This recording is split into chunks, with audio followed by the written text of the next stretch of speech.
할렐루야. 5월 21일 아침 우리 모든 예중 가족들에게 하나님의 크신 기쁨과 은혜가 충만하시기를 주의 이름으로 축복합니다. 민수기 34장 1절에서 5절입니다. 여호와께서 모세에게 말씀하여 이르시되 너는 이스라엘 자손에게 명령하여 그들에게 이르라. 너희가 가나안 땅에 들어가는 때에 그 땅은 너희의 기업이 되리니 곧 가나안 사방 지경이라. 너희 남쪽은 에돔 곁에 접근한 신 광야니 너희 남쪽 경계는 동쪽으로 염해 끝에서 시작하여 돌아서 아그라빔 언덕 남쪽에 이르고 신을 지나 가데스바네아 남쪽에 이르고 또 하살라다를 지나 아스몬에 이르고 아스몬에서 돌아서 애굽 시내를 지나 바다까지 이르느니라. 아멘. 본문에 계시된 하나님은 어떤 분이신가? 약속하신 대로 약속의 땅을 주시는 하나님이십니다. 하나님은 이스라엘 백성에게 약속의 땅을 약속하셨습니다. 그리고 오늘 본문에서 34장 전체에서 동서남북의 사방 경계를 정해 주시죠. 이것은 이미 예언된 말씀의 성취입니다. 창세기 15장 18절 그날에 여호와께서 아브람과 더불어 언약을 세워 이르시되 내가 이 땅을 애굽 강에서부터 그 큰 강 유브라데까지 내 자손에게 주노니. 모든 땅의 주인이신 하나님께서 구체적인 지명을 들어 모든 바다, 모든 지역, 모든 산, 모든 강의 이름을 아시기에 정확하게 그 지경과 경계를 정하여 이 땅을 주겠다고 확신케 하고 계십니다.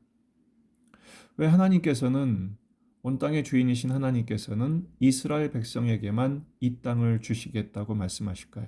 심지어 이미 이 땅에 살고 있는 원주민들은 쫓아내고 이스라엘에게만 주신다고 말씀하실까요? 그 이유는 이스라엘만 하나님의 자녀이기 때문에 그렇습니다. 원래 아버지의 상속은 자녀만 받기 때문이죠. 출애굽기 4장 22절에서 너는 바로에게 이르기를 여호와의 말씀에 이스라엘은 내 아들 내 장자라 이렇게 밝히셨죠.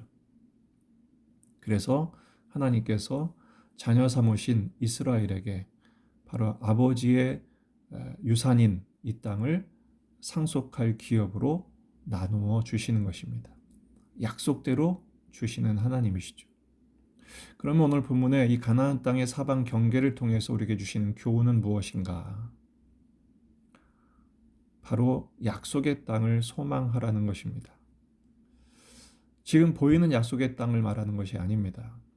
사실상 역사적으로 이스라엘은 본문에 나오는 경계의 지경을 전부 차지한 적이 단 한 번도 없습니다. 여호수아 시대에 정복을 하고 분배를 하고 그리고 나중에 다윗 시대의 통일왕국을 이루고 또 솔로몬 이후에 분열 왕국 시대나 포로 시대나 귀한 시대 그리고 지금까지 이 모든 영역을 전부 차지한 적이 없습니다. 때마다 이방에게 점령당하기도 하고 빼앗기기도 했기 때문에 그렇습니다. 그 이유가 무엇입니까? 하나님이 명령하신 대로 가나안 7족을 남겨두지 말라고 명령하신 대로 순종하지 않았기 때문입니다. 33장 끝부분 55절에서 너희가 남겨두면 그들이 너의 눈에 가시가 되고 옆구리를 찌르게 될 것이라고 말씀하신 대로 그들은 결국 불순종하여 남겨두었고 하나님은 하나님의 일을 하셔서 완전히 갖지 못하게 하신 것입니다. 그러면 오늘 34장에 나오는 이 모든 영토들은 우리에게 어떤 의미를 주는가의 문제입니다. 이 모든 사방 경계 약속하신 땅은 오늘 우리에게 앞으로 우리에게 주신 미래의 일이요 하늘의 일임을 말씀해 주고 계십니다. 히브리서 11장 8절 믿음으로 아브라함은 부르심을 받았을 때 순종하여 장래 유업으로 받을 땅에 나아갈새 갈 바를 알지 못하고 나아갔으며. 아브라함은 정말 갈 바를 알지 못하고 갔을까요?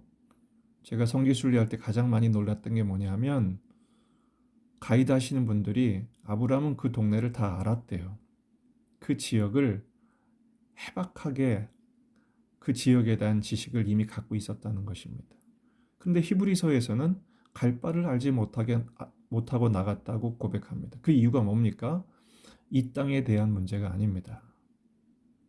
아브라함은 부르심을 받을 때 이 땅에 대한 것에 대한 약속일 뿐 아니라 장래 궁극적으로 얻게 될 영적인 토지에 대한 믿음을 갖고 나갔다는 것입니다. 구체적으로 히브리서 11장 16절에서는 이렇게 설명합니다. 그들은 믿음의 사람들이죠. 이제는 더 나은 본향을 사모하니 곧 하늘에 있는 것이라. 이러므로 하나님이 그들의 하나님이라 일컬음 받으심을 부끄러워하지 아니하시고 그들을 위하여 한 성을 예비하셨느니라. 이 한 성이 뭘까요? 바로 새 하늘과 새 땅입니다. 다시 말해 우리가 소망해야 할 약속의 땅은 무엇인가? 이 세상의 부동산이 아니라는 것입니다. 하나님이 궁극적으로 우리에게 주실 새 하늘과 새 땅이죠. 이사야 6장 17절 18절 보라 내가 새 하늘과 새 땅을 창조하노니 이전 것은 기억되거나 마음에 생각나지 아니할 것이라. 하나님이 우리에게 펼쳐 보이실 새 하늘과 새 땅은 이 땅의 어떤 것도 기억되거나 생각나지 아니할 정도로 아름답고 풍성하며 기쁨의 땅이 될 것입니다. 너희는 내가 창조하는 것으로 말미암아 영원히 기뻐하며 즐거워할지니라. 바로 이 땅의 부동산이 아니라 하늘의 영원한 새 하늘과 새 땅을 말하죠. 계시록 21장 1절 2절 또 내가 새 하늘과 새 땅을 보니 처음 하늘과 처음 땅이 없어졌고 바다도 다시 있지 않더라. 또 내가 보매 거룩한 성 새 예루살렘이 하나님께로부터 하늘에서 내려오니 그 준비한 것이 신부가 남편을 위하여 단장한 것 같더라. 예수님을 믿음으로 말미암아 하나님의 자녀가 된 우리들에게 약속하신 이 새 하늘과 새 땅에 대한 믿음과 기대를 가지시기를 주의 이름으로 축복합니다. 바로 가나안 땅에게 약속하신 이 세상의 지경을 설명하시면서 우리에게 앞으로 얻게 하실 궁극적인 하늘의 영토를 오늘 우리에게 확신하기를 원하십니다. 우리가 어떻게 이것을 확신할 수 있을까요? 이스라엘이 하나님의 자녀이기 때문에 그 땅을 주신 것처럼 우리가 예수님을 믿음으로 하나님의 자녀가 되는 권세를 가졌기에 이 말씀을 확신할 수 있는 것입니다. 로마서 8장 14절부터 17절 무릇 하나님의 영으로 인도하심을 받는 사람은 곧 하나님의 아들이라. 너희는 다시 무서워하는 종의 영을 받지 아니하고 양자의 영을 받았으므로 우리가 아빠 아버지라고 부르짖느니라. 성령이 친히 우리의 영과 더불어 우리가 하나님의 자녀인 것을 증언하시나니 자녀이면 또한 상속자 곧 하나님의 상속자요 그리스도와 함께한 상속자니 우리가 그와 함께 영광을 받기 위하여 고난도 함께 받아야 할 것이니라. 할렐루야. 예수님을 믿음으로 예수님과 함께 상속받을 자녀가 되었음을 믿으시기를 바랍니다. 이 땅의 부동산에 우리가 너무 연연하지 말아야 할 이유는 이 땅의 것은 결국 없어지고 맙니다. 대부분 이 땅의 유산들은 어떻게 됩니까? 나눠주고 없어지게 되죠. 세금으로 빠지든지 상속세로 엄청나게 나가게 되겠죠. 또 자녀들에게 나눠주고 나면 자녀들이 또 소비하고 말 것이지 않습니까? 이 땅을 떠날 때 우리는 하나도 가져갈 수가 없습니다. 한 평도 내 것이 아닙니다. 그러므로 우리는 하늘의 기업을 받을 상속자 훈련을 오늘 감당해야 합니다. 우리는 33장에서 이스라엘 백성들이 40년 동안 42곳을 이사하고 다녔던 것을 기억합니다.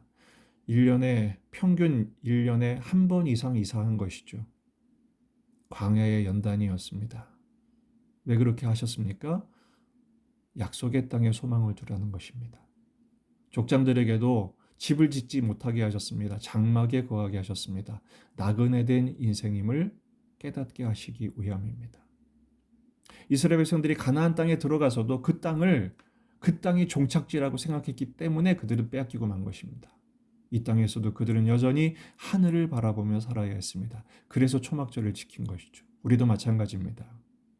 광야 같은 이 세상, 이 땅에 전부를 거는 것이 아니라 하늘의 땅을 기업으로 상속받을 자녀임을 확신하면서 그 나라에 대한 소망을 가지고 오늘을 살아가는 것입니다. 마태복음 5장 5절 온유한 자는 복이 있나니 그들이 땅을 기업으로 받을 것이며 이 땅 역시 이 세상의 땅이 아니라 하늘의 땅을 기업으로 받을 것을 말씀하십니다. 누가 온유한 자입니까? 자기를 비우고 예수님의 온유하신 성품을 닮은 사람입니다. 예수님과 함께 영광을 받기 위하여 그 고난도 함께 받아야 할 것이라고 로마서 8장에서 확인했죠. 우리가 이 땅에서 받는 이 세상의 연단과 시련과 이 모든 인생의 훈련은 내 성품, 내 성격, 내 생각, 내 계획을 버리고 대신 예수님의 성품, 온유하신 예수님을 닮아 예수님과 함께 하늘의 땅을 기업으로 받기 위한 연단과 훈련의 과정인 것입니다. 오늘도 우리는 십자가를 통과해야 합니다.